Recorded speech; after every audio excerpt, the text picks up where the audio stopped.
Hey everyone, in this video I'll show you how to cancel your subscription with Krea AI. In order to do so, first off you want to make sure that you're logged in at Krea.ai, and once you are, what you're looking for is up at the top right hand corner. You can see the account icon. We're going to go ahead and click on that, and then we're going to select Manage Account.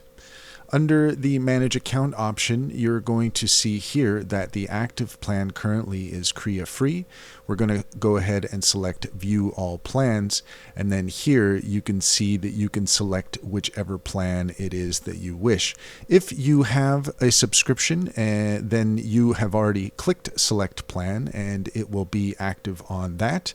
If you want to go back to the free plan, then you will see that the Select Plan option is going to be lit up. It is currently not, because that is our current plan, but if you do want to cancel your subscription, that's what you're going to need to do. That's all there is to it. If you found this video helpful, please like and subscribe for more helpful tips.